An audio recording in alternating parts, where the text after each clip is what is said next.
Hello friend, स्वागत है आप सबका नेट एजुकेशन ज्ञान चैनल पर। और हम पढ़ रहे हैं फ्रेंड्स वेस्टर्न फ़िलॉसफी। ये वेस्टर्न फ़िलॉसफी का नेचुरलिज्म है। आज पढ़ने वाले हैं प्रकृतिवाद के बारे में। अगर आपको ये वीडियो पसंद आए तो वीडियो को लाइक कीजिए, चैनल को सब्सक्राइब कीजिएगा। प्रकृतिवाद, जैसा कि नाम से ही इसके स्पष्ट है, प्रकृति ऐसा ज्ञान या ऐसा जो ज्ञान है जो हमें प्रकृति से प्राप्त होता है, वही है प्रकृतिवाद। प्रकृतिवाद जो है ये अंग्रेजी में नेचुरलिज्म शब्द से बना हुआ है। इसे अंग्रेजी में हम नेचुरलिज्म कहते हैं। जो ज्ञान हमें इस नेचर से प्राप्त होता है, इस वर्ल्ड में जो भी हम ज्ञान ग्रहण करते हैं वो इस नेचर से ग्रहण करते हैं, वही ज्ञान सत्य होता है, ऐसा इनका कहना है। प्रकृतिवाद की शुरुआत रूसो ने की थी। इसके जो फाउंडर हैं वो रूसो माने गए हैं। रूसो कहते हैं कि जो बालक को हमें जो भी ज्ञान देना है, जो भी उसको सिखाना है, उसको हम प्रकृति के संरक्षण में सिखाएं। इसीलिए इसने किसी भी प्रकार के विद्यालय, किसी भी प्रकार की जो है उद्देश्य, इन सभी चीज़ों को पहले से किसी भी चीज़ को निर्धारित नहीं, मतलब इसने ये कहा कि अगर बालक सीखना चाहता है, इसके लिए शिक्षक की भी ज़रूरत नहीं, इसके लिए विद्यालय की भी ज़रूरत नहीं है। इसको प्रकृति के संरक्षण में छोड़ दीजिए, सब खुद ब खुद सीख जाएगा।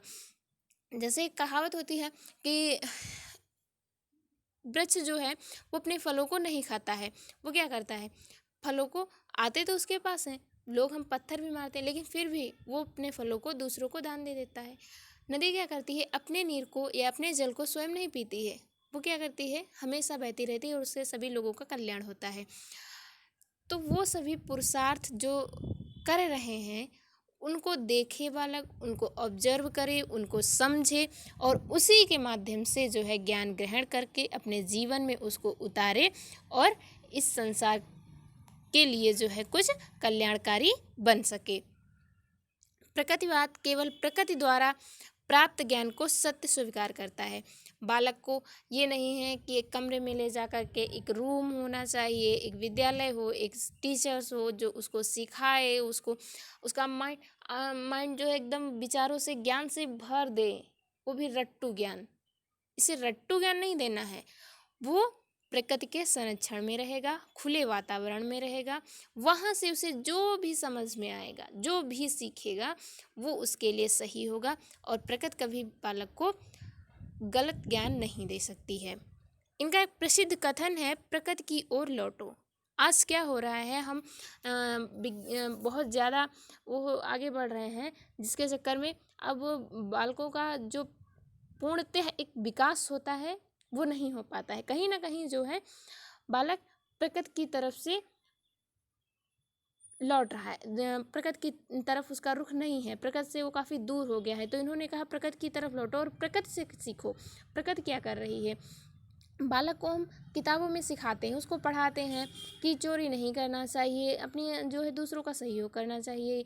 इस प्रकार से हम सिर्फ वो उन चीज़ों को रटता है, देखता नहीं है। अगर उसी बालक को ले जा कर के किसी पेड़ के सामने खड़ा किया जाए और फिर उसको बताया जाए कि इस पेड़ के फल देखो ज़मीन पर गिरते हैं, हम सभी खाते हैं, पेड़ स्वयं नहीं खाता, तो हमें भी दूसरों के लिए कुछ करना चाहिए, उनका कल्याण करना चाहिए। तो इन चीज़ों से जितना बालक सीखेगा, जितना उसके ऊपर इफ़ेक्ट आएगा, उतना वो पुस्तकीय ज्ञान से रट करके नहीं आ सकता है। धर्म को स्थान नहीं, सिर्फ प्राकृतिक विषयों पर इन्होंने बल दिया। इन्होंने किसी भी प्रकार के धर्म को स्वीकार नहीं किया, इन्होंने सिर्फ प्राकृतिक विषयों को ही विशेष माना। और मनोवैज्ञानिक शिक्षा, बालक का जो उसकी अवस्थाएं हैं, जो उसकी रुचियां हैं, जो उसकी आदतें हैं, उसके अनुरूप हमें बालक को सिखाना है, ना कि उसके ऊपर ज्ञान को थोपना है या लादना है। इसके प्रसिद्ध दार्शनिक हैं Kilpatrick, Darwin, Tagore, Hobbes, Comte, Spencer, Kant, Small, Montessori, Lamarck, Huxley. Huxley का एक बहुत ही अच्छा वाक्य है।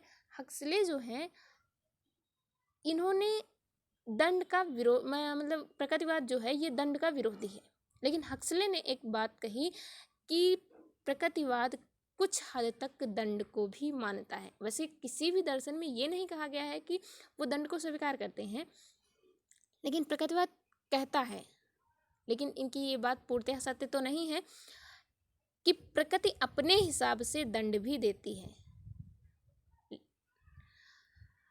अगला है विशेषताएं इसकी। तो हमें बालक को प्रकृति का अनुसरण कराना है, बाल केंद्रित शिक्षा पर हमें बल देना है। सॉरी फ्रेंड्स, यहाँ पर बल लिख गया है, बल नहीं है, ये है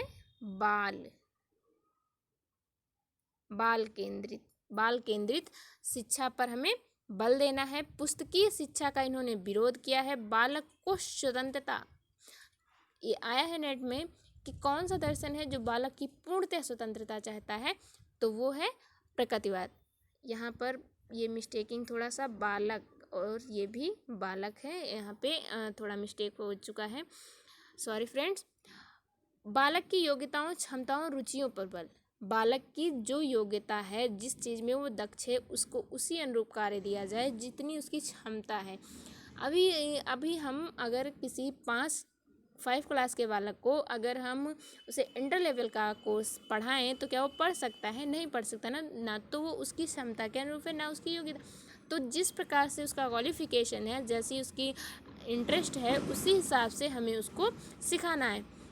सह शिक्षा का समर्थक। सह शिक्षा क्या है कि स्त्री और पुरुष यानी कि बालक बालिका की शिक्षा जो है एक साथ में देना है हमें।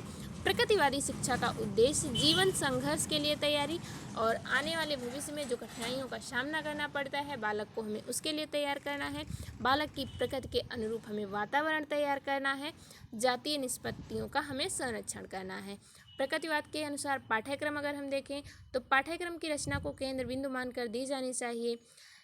बालक जो है, जब भी हम पाठ्यक्रम बनाएं तो हम बालक को केंद्र बिंदु माने। यहाँ पे फ्रेंड सॉरी, बालक नहीं लिखा है। पाठ्यक्रम की रचना को बालक, यहाँ पर है बालक को केंद्र बिंदु मानकर की जानी चाहिए। पाठ्यक्रम में मनोवैज्ञानिक विधियों पर आधारित होना चाहिए। बालक की जो विकास की विभिन्न अवस्थाएं हैं उसके अनुरूप होना चाहिए पाठ्यक्रम, जैसे कि बाल्यावस्था हो गई, उसकी किशोरावस्था, प्रौढ़ावस्था। तो इस प्रकार से जितनी भी उसकी अवस्थाएं हैं, प्री से लेकर के हायर लेवल तक, हमें उसकी जो है अवस्थाओं को ध्यान में रख करके कौन सी चीज़ कब सिखानी है, इस प्रकार से हमें बालक को सिखाना है।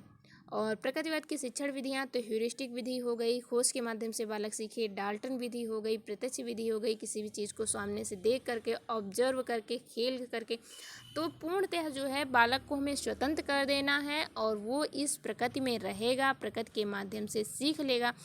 टैगोर ने कहा था कि हमें जो है बालक को एक बंद कमरे में नहीं सिखाना है, उसको हमें स्वतंत्र कर देना है, प्रकृति की गोद में छोड़ देना है और बालक खुद ब खुद सीख जाएगा। प्रकृतिवाद एवं अनुशासन। रूसो ने कहा बच्चों को कभी दंड नहीं देना चाहिए। जैसा कि हमने अभी आपको एक बात बताई थी हक्सले की, महोदय हक्सले ने जो बताया, और रूसो, तो दोनों का विचार काफ़ी डिफरेंस है, लेकिन प्रकृति है तो उसका हम देखते भी हैं, अपना एक नियम है, नियम के अनुसार उसके नियमों का जब उल्लंघन होता है तो प्रकृति दंड देती है। तो कहीं ना कहीं प्रकृतिवाद थोड़ा सा दंड का भी समर्थक है। पूर्णतः दंड का समर्थक कोई भी दर्शन नहीं हो सकता है, लेकिन अगर दंड नहीं दिया जाएगा तो कहीं ना कहीं मिस्टेकिंग आना स्वाभाविक है। इसलिए आवश्यकता पड़ने पर ही दंड दिया जाना चाहिए, लेकिन शारीरिक दंड का भी ये भी घोर विरोधी है। प्रकृतिवाद एवं शिक्षक का स्थान इसमें गौड़ है, क्योंकि बालक जो है वही वास्तविक प्रकृति जो है उसकी वास्तविक शिक्षक है, प्रकृति के माध्यम से सीख सकता है और बालक को महत्वपूर्ण स्थान दिया गया है। तो पूछा जा सकता है कि कौन सा ऐसा दर्शन है जो बालक को महत्वपूर्ण स्थान देता है, शिक्षक को नहीं, तो वो है प्रकृतिवाद। प्रकृतिवाद बालक को महत्वपूर्ण स्थान देता है।